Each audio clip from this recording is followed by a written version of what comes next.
छत्तीसगढ़ विधानसभा में नक्सलवाद के खात्मे पर धन्यवाद प्रस्ताव पारित होने के बाद मुख्यमंत्री विष्णुदेव साय ने केंद्र सरकार, सुरक्षा बलों और बस्तर की जनता का आभार जताया। उन्होंने कहा कि प्रधानमंत्री नरेंद्र मोदी और केंद्रीय गृह मंत्री अमित शाह के नेतृत्व में नई रणनीति के साथ नक्सलवाद के खिलाफ निर्णायक लड़ाई लड़ी गई। मुख्यमंत्री ने कहा कि बस्तर अब शांति और विकास के नए दौर में प्रवेश कर चुका है। और विपक्ष के सदन से अनुपस्थित रहने पर उन्होंने कहा कि इतने महत्वपूर्ण विषय पर विपक्ष को चर्चा से नहीं भागना चाहिए। यह उनकी नीति और नियत दोनों पर सवाल खड़े करता है।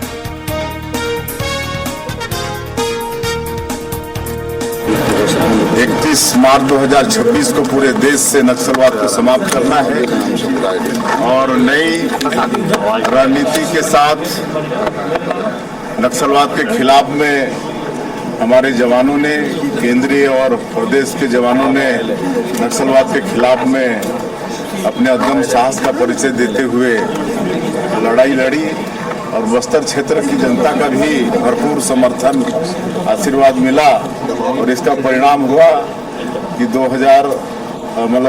31 मार्च 2026 को पूरे देश से और बस्तर से नक्सलवाद समाप्त हुआ है और ये एक ऐतिहासिक काम हुआ है।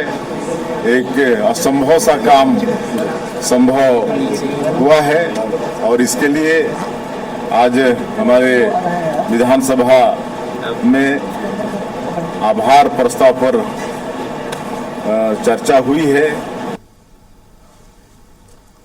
छत्तीसगढ़ विधानसभा में नक्सलवाद के खात्मे पर केंद्र सरकार के प्रति आभार प्रस्ताव सर्वसम्मति से पारित किया गया। विधानसभा अध्यक्ष डॉक्टर रमन सिंह ने इसे ऐतिहासिक दिन बताते हुए कहा कि यह एक लंबे और कठिन संघर्ष की निर्णायक समाप्ति है। उन्होंने चर्चा के दौरान नक्सल हिंसा के दर्दनाक दौर को याद किया और कहा कि बस्तर ने वर्षों तक भय और हिंसा झेली। उन्होंने केंद्र सरकार, सुरक्षा बलों और सभी सहयोगियों की भूमिका की सराहना करते हुए कहा कि अब बस्तर शांति और विकास की नई दिशा में आगे बढ़ रहा है। इसके बाद सदन की कार्यवाही कल सुबह 11 बजे तक के लिए स्थगित कर दी गई।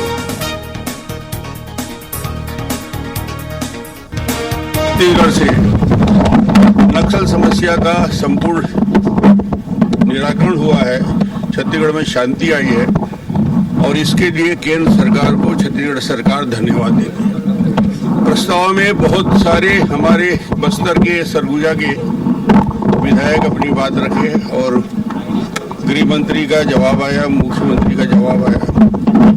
काफी सदस्य इस पीड़ा को वर्षों तक भोगे हैं, तो उनकी पीड़ा हमने देखा है और आज सबकी अभिव्यक्ति सब लोगों ने किया।